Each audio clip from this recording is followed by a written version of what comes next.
Success is not final. Failure is not fatal. It is the courage to continue that counts, said Winston Churchill. Guys, जब किसी inspirational encouraging quotes की बात आती है तो Winston Churchill के wise words हमेशा मेरी लिस्ट में आते हैं। हाय वेलकम, मैं हूं अदिति और डेटा इज गुड में आज हम आपका स्वागत कर रहे हैं क्योंकि आज हम आपको बहुत तरह के प्रोग्रामिंग लैंग्वेजेस में मैथमेटिकल फंक्शंस को बताएंगे जिनके बारे में आपने पहले शायद नहीं सुना होगा। लेकिन क्या होगा अगर मैंने आपको बताया कि CSS में मैथ फंक्शन भी है। जैसे जैसे रिस्पॉन्सिव डिजाइन इवॉल्व हो रहे हैं, CSS भी हमें ज्यादा से ज्यादा कंट्रोल्स प्रोवाइड कर रहा है। अब कैल्क, मिन और मैक्स फंक्शन सभी ब्राउजर्स को सपोर्ट करते हैं। जब फ्लेक्सिबल और फ्लूइड टाइपोग्राफी की बात आती है तो कैल्क, मिन और मैक्स फंक्शन हमें एलिमेंट का साइज मेंटेन करने के लिए या फिर प्रॉपर स्पेसिंग मेंटेन करने के लिए मदद करते हैं। तो चलिए बिना किसी देरी के जानते हैं ये तीन फंक्शंस डिटेल में। CSS हमें तीन मैथमेटिकल फंक्शंस का इस्तेमाल करने के लिए अलाउ करता है जो कैल्क, मैक्स और मिन फंक्शंस हैं। इसलिए आज हम फर्स्ट CSS मैथ फंक्शन साथ मिलकर सीखने जा रहे हैं जो कि कैल्क फंक्शन है। तो फिर चलिए शुरू करते हैं इस जर्नी को। The Calc function. Guys, Calc function calculations perform करता है जो इस्तेमाल होते हैं एज प्रॉपर्टी वैल्यू। कैल्क किसी भी लेंथ वैल्यू या किसी भी नंबर वैल्यू के रिप्लेसमेंट के रूप में CSS में सिंपल मैथ करने के लिए एक नेटिव CSS तरीका है। इसमें 4 सिंपल मैथ ऑपरेशंस हैं: ऐड, सब्ट्रैक्ट, मल्टीप्लाई और डिवाइड। चलिए अब हम CSS सिंटैक्स और कैल्क एक्सप्रेशन को बेहतर समझने के लिए एग्जाम्पल देखते हैं। इस एग्जाम्पल में हमारे पास बैकग्राउंड का कलर येलो है। डिव पर हमने विड्थ का इस्तेमाल किया है। Calc 100% minus 100 pixel. 100% के कंटेनिंग एलिमेंट विड्थ के परसेंटेज को रेफर करता है। तो 100% का मतलब है कि कंटेनर की सेम विड्थ है। तो गाइस, हमारे एग्जाम्पल में बॉडी कंटेनिंग एलिमेंट है, इसलिए 100% रेफर करता है बॉडी की विड्थ को।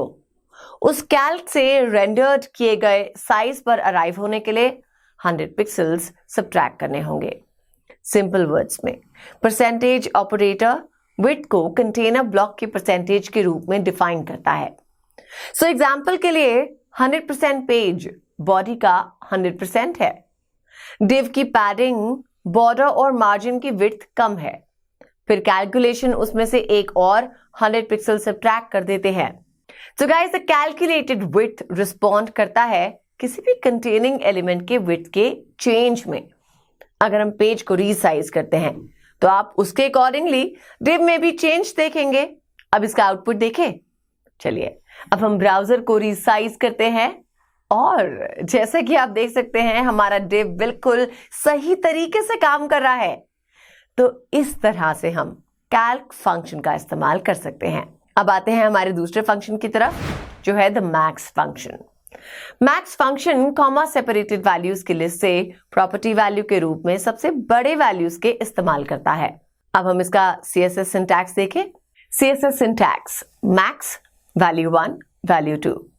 अब इसे बेहतर समझने के लिए एक इंटरेस्टिंग एग्जाम्पल देखते हैं। अब वापस आते हैं और यहां हमने मैक्स विड्थ 50% 300 पिक्सल सेट किया है, जिसका ये मतलब है कि इसकी मैक्सिमम विड्थ 300 पिक्सल होगी। अब हम इस एग्जाम्पल का आउटपुट देखेंगे। जब हम ब्राउजर को रीसाइज करते हैं तो डिव ब्राउजर विंडो के 50% या 300 पिक्सल विड्थ ले रहा होता है। अब आगे बढ़े और अगला देखें। अगला है the main function. Main function comma separated values की लिस्ट से प्रॉपर्टी वैल्यू के रूप में सबसे छोटे वैल्यू का इस्तेमाल करता है। अब हम इसका CSS सिंटैक्स देखते हैं। CSS syntax minimum, value 1, value 2। अब हम इसका एक एग्जाम्पल देखते हैं। यहां हमने मिन विड्थ 50% 300 पिक्सल सेट की है, जिसका यह मतलब है कि इसकी मिनिमम विड्थ 300 पिक्सल होगी। अब इस एग्जाम्पल का आउटपुट देखिए। जब हम ब्राउजर को रीसाइज करते हैं तो डिव ब्राउजर विंडो के 50% या 300 पिक्सल विड्थ ले रहा होता है। इस तरह से हम CSS मैथ फंक्शंस का इस्तेमाल कर सकते हैं। तो आज के लिए बस इतना ही। अब हम इस वीडियो के एंड में आ गए हैं, पर हम अपना सेशन यहीं पे खत्म करेंगे और आपको प्रैक्टिस करते रहने के लिए रिक्वेस्ट करेंगे। तो अपने रिस्पॉन्सेज जरूर शेयर कीजिए और अगर कोई डाउट या क्लैरिफिकेशन चाहिए तो हमें कमेंट करके बताइएगा। हम आपके सारे डाउट्स क्लियर करने की कोशिश करेंगे। और अगर आपको ये वीडियो अच्छा लगा हो तो प्लीज इस वीडियो को शेयर और वीडियो पर कमेंट जरूर कीजिए। आपके रिस्पॉन्ड करने पे हमें मोटिवेशन मिलेगी, जिससे हम और बेहतर वीडियोस बना पाएंगे। अगर आपका कोई फीडबैक है जिसे हम इम्प्रूव कर सकते हैं तो भी कमेंट सेक्शन में हमें कमेंट करके जरूर बताइए। और हाँ, हमारे चैनल को सब्सक्राइब जरूर कीजिए। Good bye.